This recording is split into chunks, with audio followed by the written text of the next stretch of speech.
अस्सलाम वालेकुम दोस्तों, क्या हाल है? ठीक हो? ये तो दिखाऊँ कमकार। ये जनाब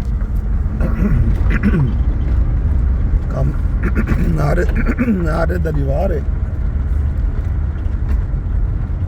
खजी मार्का कम छिकी पे ये बस ये सारा ये मिट्टी जड़ा है पट्टी दी ते ई बस ये अड्डे बनाई पे सारा कम छिकी पे सामान सरिया शरिया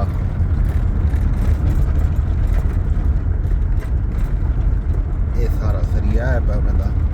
पिछू एक पूरा एक अड्डा बना खड़े अड्डे दे उत्ते ये मशीनरी सारी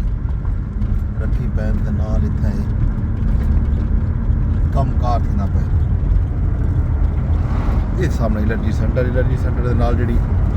पार्किंग भी समझो उन्हें दा कब्जा थी चुके थे उत्था सारा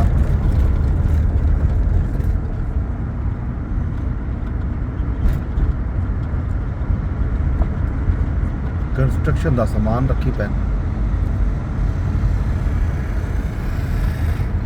रोड का कम कार शुरू है। ये लगता इवें कि कुछ अरसे तक मेन पार्क रोड बंद थी वैसी थे पर इो रास्ता उसी एक मुतबादिल रस्ते तौर पर इस्तेमाल करे सन क्योंकि जी मेन इंट्रेंस है पार्क रोड तो बारगला इनक्लेव रोड थे ना ही देसन जाहिर है जिस वे बन वे सी कोई ना देसन वाल जनाब इफ्तिताह थी सी वज़ीर दाखिला करन तो भावें वज़ीर आज़म करन भावें वज़ीर मवासलात करन वड्डे कॉलोनियां वास्ते एक बहुत बड़ा रोड है इस्लामाबाद के बड़े रोड चो एक नवा बड़ा रोड बनता पे बिल्कुल जिमें फैसल एवेन्यू है जिनाह एवेन्यू है इवें ही इतना एवेन्यू बनता पे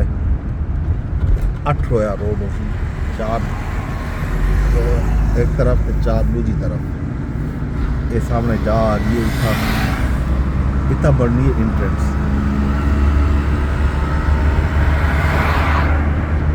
इवें कुछ नहीं था कितना दाखिला थी वैसी बंद वल जड़ा है